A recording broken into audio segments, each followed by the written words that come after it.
बिस्मिल्लाहिर्रहमानिर्रहीम अस्सलाम वालेकुम। बेटा आज हमारा क्वेश्चन है relation between velocity, frequency and wavelength. जी बेटा, रिलेशन का फिज़िक्स में मतलब होता है कोई इक्वेशन ड्राइव करना।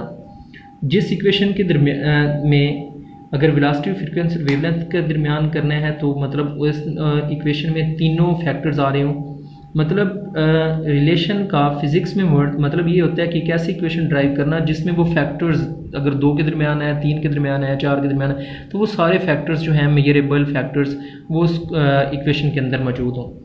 जी तो बेटा नेक्स्ट वेलोसिटी के बारे में आप लोग जानते हैं। वेलोसिटी का मतलब होता है rate of change of displacement. Rate of change of displacement का मतलब अगर हम लफ्ज़ी तर्जुमा देखते हैं तो इसका मतलब ये होता है कि how much displacement is covered in how much time, कि आपने कितने वक्त में कितना फासला जो है वो तय किया है, उसको हम लोग क्या कहते हैं, वेलोसिटी कहते हैं। मिसाल के तौर पर अगर कोई मैं कहता हूँ कि गाड़ी जो है वो 10 मीटर पर सेकंड के हिसाब के साथ दौड़ रही है, तो इसका क्या मतलब है कि इस गाड़ी ने 1 सेकंड के अंदर 10 मीटर का जो फासला है वो तय किया है।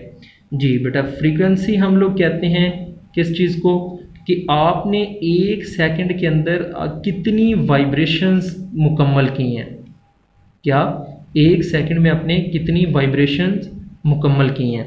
और बेटा वेवलेंथ से मुराद सपोज ये हमारे पास कोई एक वेव है, फ़र्ज़ करें। जी बेटा, ये फ़र्ज़ करें मेरे पास कोई एक वेव है। ये जो इसका अपर पार्ट होता है, इस अपर पार्ट को बेटा हम लोग कहते हैं क्रस्ट, और ये जो वेव का लोअर पार्ट होता है इसको हम लोग नाम देते हैं ट्रफ का।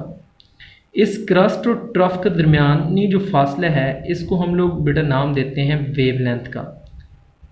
वेवलेंथ से मुराद देखें, वेव कहते हैं मतलब ऐसे डिस्टर्बेंस को जो पार्टिकल्स के दरमियान खलल पैदा करते हैं, और इसकी अगर हम डायग्राम मतलब ग्राफ लेते हैं तो वो इस तरह से होता है। वेव और लेंथ का मतलब डिस्प्लेसमेंट है, तो वेवलेंथ इसी चीज़ को नाम कहते हैं, मतलब ये डिस्प्लेसमेंट का नाम होता है। मीन क्रस्ट और ट्रफ का जो दरमियानी फासला होता है इसको हम लोग क्या नाम देते हैं, वेवलेंथ का। इसको ये एक ग्रीक लेटर है इसके साथ शो करते हैं जिसको हम लैम्डा प्रोनाउंस करते हैं।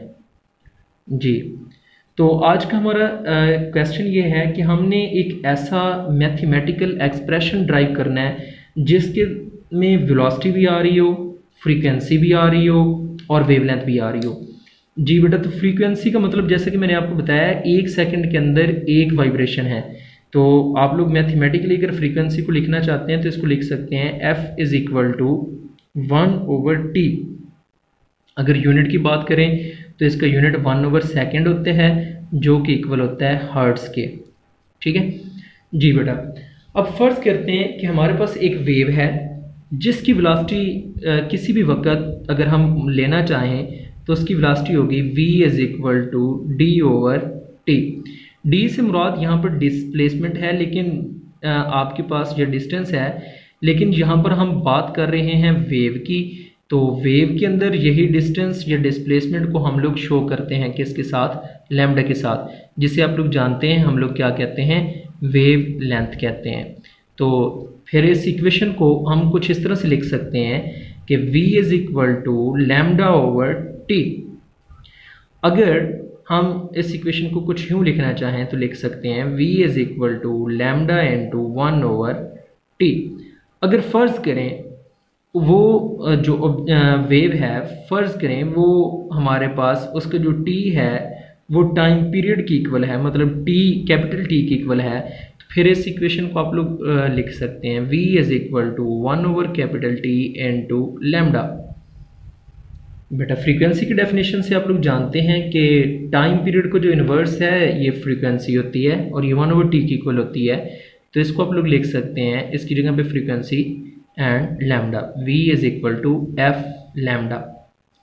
जी बेटा, तो ये देखें ये एक ऐसा मैथमेटिकल एक्सप्रेशन है जिसमें वेलोसिटी भी है, फ्रीक्वेंसी भी है और वेवलेंथ भी है। तो इसका मतलब है ये रिलेशन होगा किस किस के दरमियान, वेलोसिटी, फ्रीक्वेंसी और वेवलेंथ के दरमियान, जो कि हमें एक्सप्रेशन ये शो करता है कि अगर आप लोग वेवलेंथ को बढ़ाएंगे तो फ्रीक्वेंसी डिक्रीज़ हो जाएगी और अगर वेवलेंथ को डिक्रीज़ करेंगे तो फ्रीक्वेंसी इंक्रीज़ हो जाएगी वेलोसिटी कांस्टेंट पर। क्या मतलब है? इसका मतलब ये है कि फ्रीक्वेंसी और वेवलेंथ का जो आपस में रिलेशन है वो इन्वर्स का रिलेशन है, ठीक है। और सेम वेलोसिटी और अगर फ्रीक्वेंसी के रिलेशन की बात करते हैं तो इनका डायरेक्ट क्या है, मतलब अगर आप लोग फ्रीक्वेंसी इंक्रीज़ करेंगे तो वेलोसिटी भी इंक्रीज़ होगी, और अगर फ्रीक्वेंसी को डिक्रीज़ करेंगे तो वेलोसिटी भी क्या हो जाएगी, डिक्रीज़ हो जाएगी। तो जी बेटा आज का यही हमारा इम्पोर्टेंट क्वेश्चन था। तो आप लोगों ने अपनी इसकी थ्योरी भी और इसकी मैथमेटिकल स्टेप्स जितने भी हैं ये भी आप लोगों ने अपनी नीट कॉपीज़ के ऊपर राइट करने हैं और इनको साथ साथ जो है वो लर्न भी करना है।